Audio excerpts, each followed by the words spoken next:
Index fund या large cap fund, कौन सा बेहतर चलेगा लॉन्ग टर्म में, लंबी अवधि में? तो अभिषेक जी, हम कुछ वर्षों पहले हमने इस पे बहुत ही डिबेट किया है और कुछ वर्षों से काफी डिबेट चल रही है कि इंडेक्स फंड्स अच्छे होते हैं, और नो डाउट इंडेक्स फंड अच्छे होते हैं।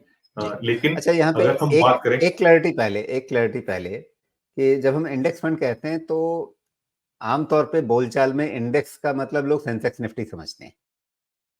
इंडेक्स 50 तरह के हैं, तो ये ध्यान रखना चाहिए। उसमें स्मॉल कैप इंडेक्स भी है, उसमें मिड कैप इंडेक्स भी है, उसमें तमाम तरह के नए नए थीमेटिक इंडेक्स भी आ जाते हैं कि भाई इसमें कुछ ये स्पेशल फीचर निकाला। इंडेक्स प्लस आ जाता है कि भाई एक इंडेक्स को हम ले रहे हैं लेकिन उसके अंदर चुनेंगे हम खुद।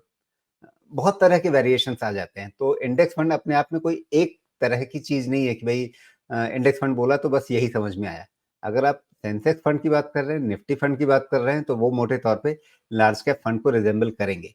लेकिन अगर आप स्मॉल कैप इंडेक्स फंड में चले जाएंगे तो वो तो फिर कंपैरिजन एकदम अलग तरह का हो जाएगा कि भाई आप small cap versus large cap की तुलना कर रहे हैं, न कि index fund versus large cap की।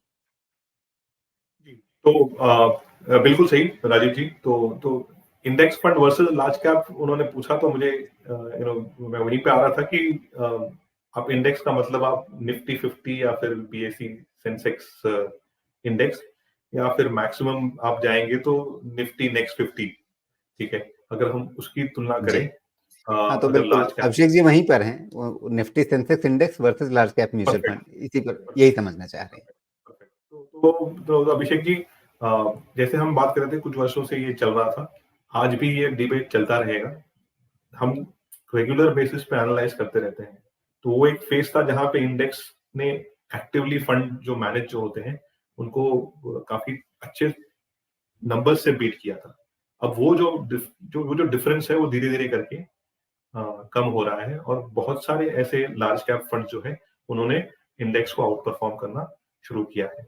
तो एक अच्छी स्ट्रैटेजी ये है जहां पे आप index versus actively manage large cap न देखें, आप index along with actively manage fund देखें। ठीक है, हम पिछले 4 वर्षों से हमने एक स्ट्रैटेजी सिंपल सी रखी है कि हमारे निवेशकों के पास 10 से 15 या फिर मैक्सिमम 20% जो एलोकेशन जो है हम एक इंडेक्स फंड में रखते हैं।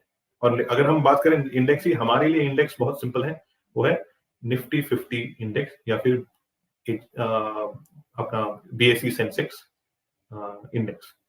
ठीक है, आप उसको, because they can complement each other, it is not this और दैट, वैसा है। तो आप जब अपना पोर्टफोलियो बना रहे हो तो एक एलोकेशन इंडेक्स में रखिए, क्योंकि आज की समय में भी इंडिया में ऐसे कंपनीज, ऐसे अपॉर्चुनिटीज अभी भी है जहां पे एक्टिव फंड मैनेजर उनको कैपिटलाइज करके आपका परफॉर्मेंस को और अच्छी तरीके से रिटर्न्स दे सकते हैं।